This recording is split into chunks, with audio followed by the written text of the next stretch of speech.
Seja muito bem-vindo à nossa primeira aula. Nessa primeira aula, nós iremos fazer uma introdução das leis que norteiam as contratações públicas. Então, vamos lá. Já vou publicar o slide aqui para vocês. Então, aula 1 de introdução à nova lei. Então, o primeiro ponto que nós precisamos entender é o que é licitação, né? O que seria uma licitação? E veja, licitação é um processo legal, sequencial e estruturado, pelo qual o governo, ou seja, os órgãos públicos, compram serviços, produtos ou realizam obras. Neles, várias empresas interessadas apresentam propostas e o governo escolhe a mais vantajosa com base em critérios pré-definidos em edital. Isso garante transparência e a obtenção do melhor valor para o dinheiro público. Vamos entender isso daqui. Primeiro ponto: licitação é um processo, então tem um procedimento legal. Então veja, se ele é um processo legal, eu não posso fazer nada do que não está na lei. Eu vou fazer exatamente o que está na lei, ressalvado os casos concretos aos quais eu irei aplicar a LINDB, a norma de introdução ao direito brasileiro. E veja, é muito importante eu, enquanto agente condutor do certame, que é enquanto pregoeiro, agente de contratação, comissão de contratação, eu tenha em mente a LINDB, porque a LINDB ela vai nortear as minhas decisões. Por diversas vezes eu irei tomar decisões aos quais pode ser que eu não encontre ali na lei um caminho. Eu não encontre ali no regulamento um caminho, mas eu terei que tomar decisão. É para estes momentos que eu vou aplicar a LINDB, tá? E ele diz que o processo é sequencial, então existe uma sequência a ser seguida. Eu tenho que tomar cuidado com isso. E estruturado, então tem uma estrutura. Então a nova lei ela vai dizer quais são os parâmetros bases e os regulamentos individuais de cada um dos órgãos públicos, né, dos entes federativos, é que entrarão essa sequência e essa estrutura, tá? Então, através das licitações, os órgãos públicos vão comprar serviços, produtos ou realizarem obras. E veja, aqui ele traz um ponto muito interessante. Nele, as empresas interessadas apresentarão propostas e o governo vai escolher a mais vantajosa. Veja, a mais vantajosa não necessariamente é o menor preço absoluto. Eu tenho que mudar este paradigma. Eu tenho que olhar com a evolução necessária que o momento pede. Então, se outrora nós olhávamos o preço absoluto, denotadamente a partir do pregão, nós ficamos muito focados na questão do preço, agora nós temos que buscar a proposta mais vantajosa. Mas veja, a proposta mais vantajosa ela vai ser delineada. A proposta mais vantajosa ela vai ser pensada, ela vai ser construída lá no planejamento da contratação. Então, o planejamento da contratação é peça-chave para que eu tenha sucesso agora, no momento da seleção do fornecedor, que é quando os agentes de contratação, os pregoeiros, as comissões de contratação e a equipe de apoio vão entrar em cena.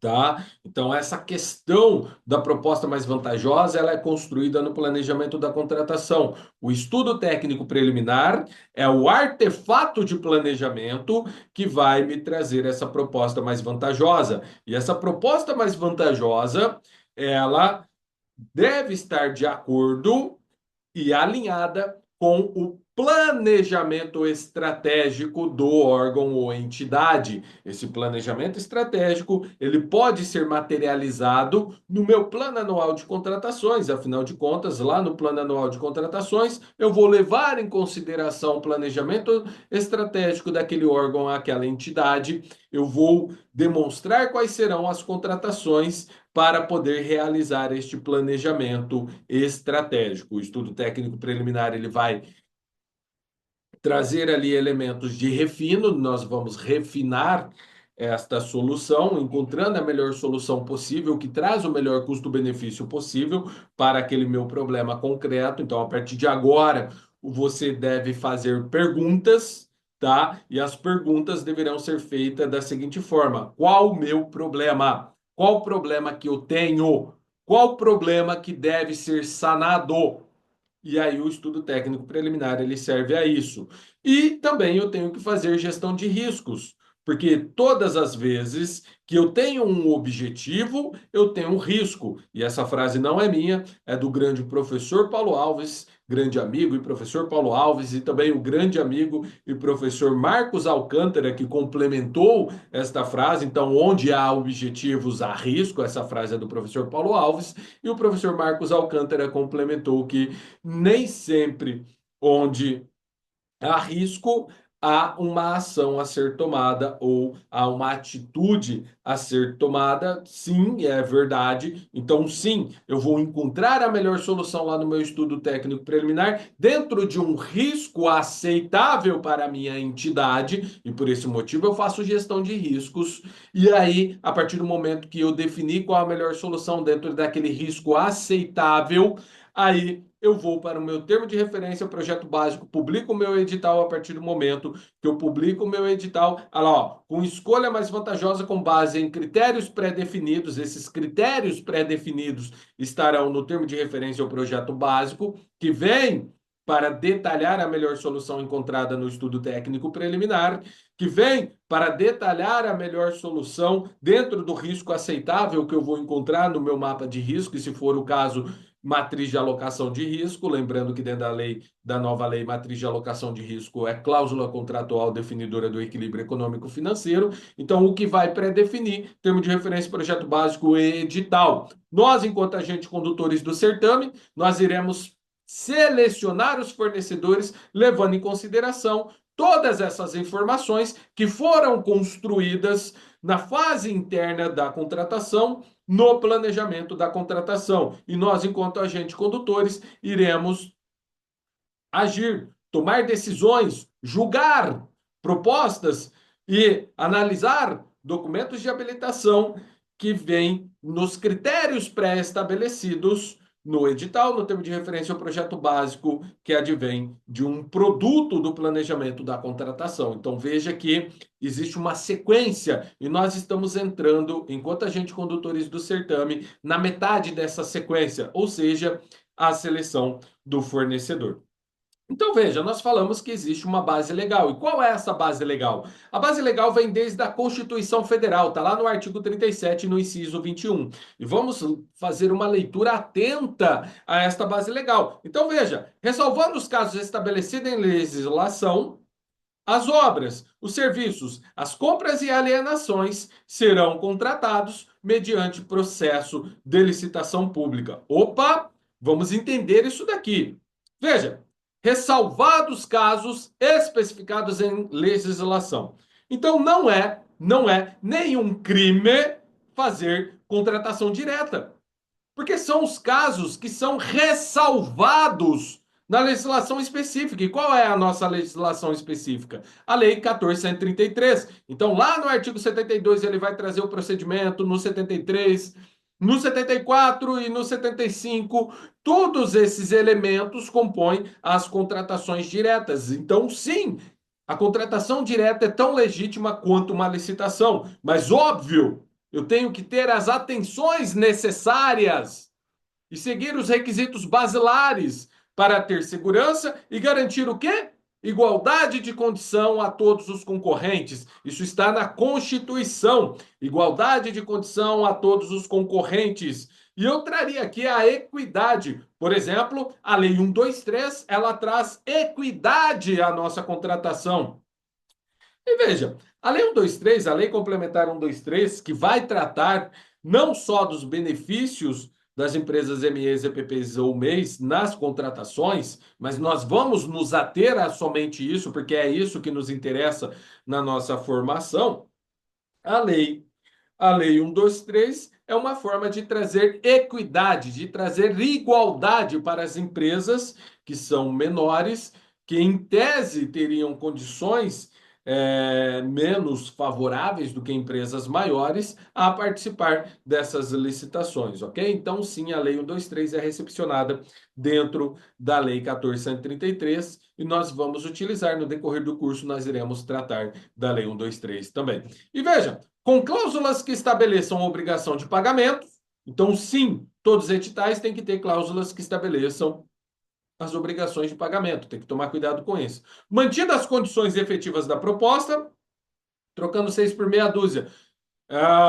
No meu edital, no meu contrato, tem que ter cláusula de reajuste, tem que ter cláusula de reequilíbrio, recomposição, repactuação, enfim, tudo isso tem que compor o universo. É garantia constitucional para o fornecedor que ele mantenha as condições efetivas da proposta, tá? Nos termos de lei, a 1433 traz isso, o qual somente permitirá as exigências, e aqui a exigência de qualificação técnica, econômica, indispensável a garantir o cumprimento das obrigações. Então, veja, o rol de habilitação que a nova lei traz, o rol de exigência técnica que a nova lei traz, ele é o rol que podemos dizer que seria o rol máximo para a exigência. Eu tenho que analisar o caso concreto para verificar em quais casos eu vou exigir balanço, em quais casos eu vou exigir atestado de capacidade técnica e por aí vai indo.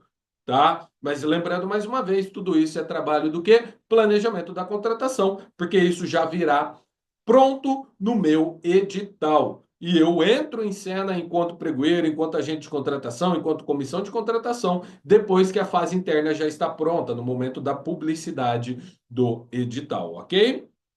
Então, o artigo 37, inciso 21 da Constituição Federal, ele traz a base, ele traz a diretriz do que deve ser a minha licitação. Ainda continuando nessa base legal, não vou entrar anterior a 93, então nós tivemos decreto-lei, tivemos uma série de legislações relacionadas a contratações públicas, mas já vamos entrar direto na 8666, a lei que foi revogada e até pouco tempo era utilizada.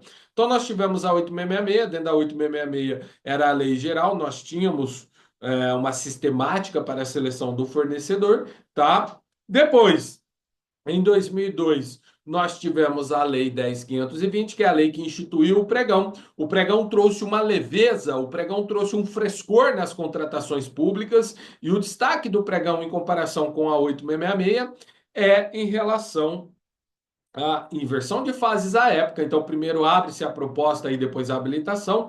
Isso não acontecia na 8666. Na 8666, primeiro abre-se a habilitação e depois somente dos habilitados abre-se a proposta. Isso tem um sentido, isso tem um motivo. Veja, todas as vezes que eu estou analisando uma lei, todas as vezes que eu estou verificando historicamente a evolução de uma legislação, eu tenho que analisar como era o passado, como era a mente da população à época, como era a mente do legislador à época. E veja, a lei 8666, ela era de 93, mas em 93 estávamos iniciando a década de 90. Veja, a lei 8666, ela foi construída com o entendimento, ela foi construída com a mentalidade dos anos 80. Não se aprova uma lei assim da noite para o dia. Então, ela foi construída em um momento a qual não tínhamos acesso à internet, não tínhamos computador, não tínhamos informações na palma da nossa mão, igual nós temos hoje em nossos smartphones. E veja, o legislador, quando ele construiu a 8666, ele tinha que garantir que os fornecedores fomentar que os fornecedores fossem aos órgãos públicos e apresentassem propostas.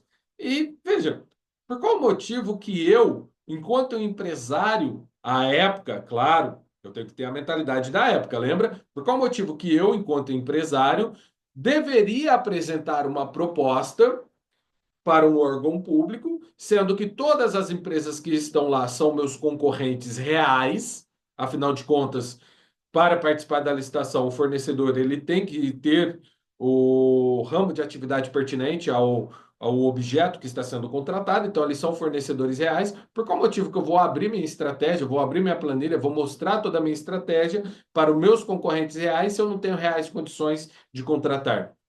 Pensando nisso, o legislador ele fez primeiro a habilitação, porque aí você tem certeza que se você passou para a próxima fase de abrir sua proposta, você tem reais condições de firmar um contrato com a administração pública. Então, você resguarda ali o fornecedor. Mas, uma vez ressalto, hoje, talvez isso não faça sentido nenhum. Afinal de contas, hoje em dia, com acesso à informação que nós temos, é muito fácil eu descobri a estratégia de precificação do meu concorrente, inclusive a estratégia de precificação nem é um diferencial como já foi à época. Sim, ele vai impactar, mas não é o predominantemente para a decisão de compra da população ou de outras empresas, tá? Ok.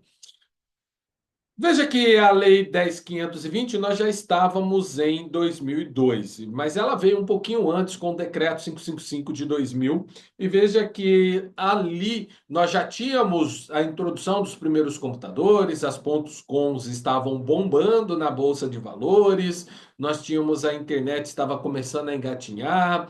Quem é raiz, né, que a gente costuma brincar, lembra do CD, do modem que fazia aquele barulhinho, acessar a internet depois da meia-noite, porque cobrava menos, enfim, as primeiras internets começavam a surgir, e neste momento surgiu a Lei 10.520, há uma abertura, então já se foi praticamente uma década inteira a qual a 8.666 havia sido sancionada, então a 10.520 ela trouxe um frescor, implantando o pregão, o leilão holandês, como você queira chamar, e à época, pela primeira vez desde a 8.666, nós tivemos uma modalidade cujo a escolha desta modalidade não era valor, igual acontecia na 8.666, porque na 8.666 a escolha da modalidade se dava pelo valor, então um valor menor eu tinha convite, um valor intermediário tomada de preço, para valores maiores concorrência. Cada uma dessas modalidades variavam em prazo de publicidade e variavam em complexidade dos documentos a serem exigidos, e prazo também dessa publicidade, local de publicidade e prazo dessa publicidade. A 8.666, a 10.520, que é a lei que instituía o pregão, ela unificou o prazo, então o prazo sempre, independente do valor, seria 8 dias úteis, o que também é uma inovação em relação a 8.666, porque na 8.666 o prazo era contado em dias corridos, exceto no caso do convite, que era 5 dias úteis. O prazo aqui do pregão também ele é diminuto comparado com as modalidades da 8.666, exceto o convite, que o prazo era de 5 dias úteis. E qual é essa diferenciação, Antônio? O pregão só poderia ser feito para bens e serviços comuns. O pregão só poderia ser feito para bens e serviços comuns. Anote isso, porque nós iremos utilizar isso lá na frente. Ok? Então, o pregão traz esse frescor. E aí nós vamos evoluir mais um pouquinho. E lembra que o Brasil foi sede da Copa de 2014 e também foi sede das Olimpíadas de 2016. E tinha uma brincadeira à época, hashtag não vai ter Copa. E veja, sendo bem sincero, analisando hoje, se fosse pela 8.666, hashtag não ia ter Copa mesmo, porque dificilmente nós iríamos conseguir fazer as obras de infraestrutura, e também as próprias obras dos estádios e de todo o parque olímpico que foi necessário para as Olimpíadas do Rio de Janeiro a tempo. Foi aí que surgiu a URDC, que é o Regime Diferenciado de Contratação, lá na Lei 12.462 de 2011. Muitas coisas do RDC foram incorporadas dentro da nova lei, nós iremos discutir isso mais à frente, mas ele traz uma flexibilidade maior em relação ao 8.666, ele traz alguns elementos em relação ao 8.666, inclusive contratação integrada, contratação semi-integrada foi feita ali, contrato por eficiência, entre outras coisas, tá? Andamos mais um pouquinho e chegamos na Lei 13.303 de 2016, que é a lei das estatais. Até então, as estatais elas utilizavam a 8.666 até 2016, que houve um marco e aí nós tivemos a lei das estatais e criou uma lei específica para as estatais utilizarem, perdão, nas licitações e contratos. E isso está vigente até hoje. Então, por enquanto, no momento em que esse curso está sendo produzido, as estatais continuam utilizando a 13.303 de 2016 e elas somente terão que alterar o regulamento delas naquilo que, porventura, ela possa ter citado a 8.666. Uma vez que a 8.666 não existe mais, ela vai ter que atualizar para a 14.133, ok? por fim, a 1433, ela chega em 2021. Bem é verdade que ela começou a ser aplicada plenamente a partir de 2024, tivemos um atraso ali na sua aplicação plenamente, mas estamos aplicando a 1433. E a Lei 1433, ela revoga a 8666, ela revoga a Lei 10.520, ela revoga parte do RDC, está mantido a 13.313, ok? Bom, nós já falamos um pouquinho sobre isso, mas a nova lei, ela vem com o intuito de mudança de mentalidade. Nós temos que mudar a nossa mentalidade. Primeiro, o profissionalismo dos agentes está muito em alta. Então não cabe mais o famoso sempre foi feito assim, sempre fizemos assim.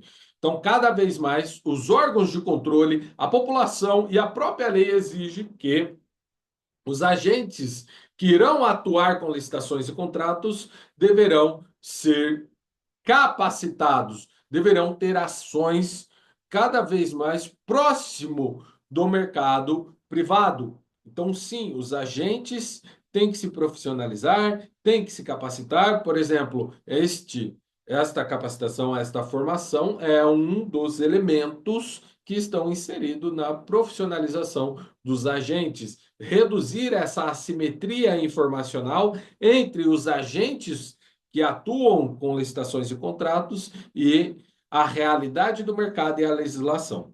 Segundo, planejamento. Planejamento é muito em foco. E veja, a 8666 trazia o planejamento sim, mas muito pouco. E dentro da nova lei, tudo é voltado, tudo é satélite ao planejamento. O planejamento, então, é o core da nova lei de licitações e contratos, tá? As licitações predominantemente eletrônica, veja, não é proibido fazer licitação presencial, não pela nova lei. A nova lei, de forma alguma, proíbe realizar licitações presenciais. Se alguém falar para você, ah, mas está proibido, proibido porque a lei proíbe. Não, a lei não proíbe nada. Pode ser que o seu regulamento determine que você não fará presencial, pode ser que o seu órgão de controle determine que você não fará presencial, mas não. A nova lei não proíbe de forma alguma se fazer licitações de forma presencial. Entretanto, caso eu o faça, tem que gravar em áudio e vídeo, é isso que a lei determina.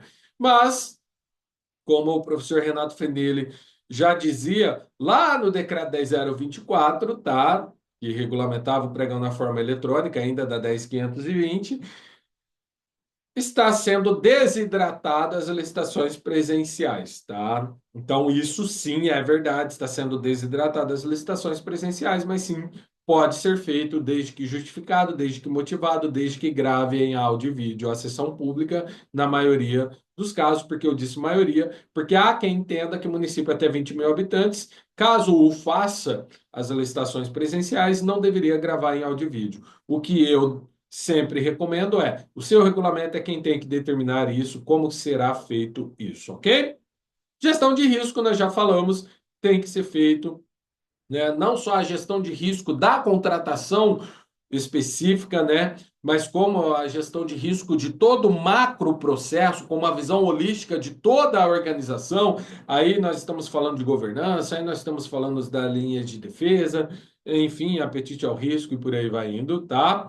Gestão e fiscalização de contratos dentro da nova lei, ele traz um enfoque maior, porque a 866 ela tinha um enfoque muito grande na seleção do fornecedor, muito embora venha da visão talvez equivocada no passado, mas era o que tínhamos, em que as contratações públicas elas não eram exitosas porque nós tínhamos fornecedores que não eram bem selecionados, e aí nós temos que buscar historicamente o que aconteceu nos anos 70, nos anos 80, nas contratações públicas, para entender este viés em que os órgãos, a própria lei, depois os órgãos de controle, ficavam muito no pé na questão da seleção dos fornecedores, né? Até o começo dos anos 90, isso era muito latente e a partir daí nós construímos esse entendimento. Mas veja, a licitação é apenas um meio, tá? E o objeto ele vai ser executado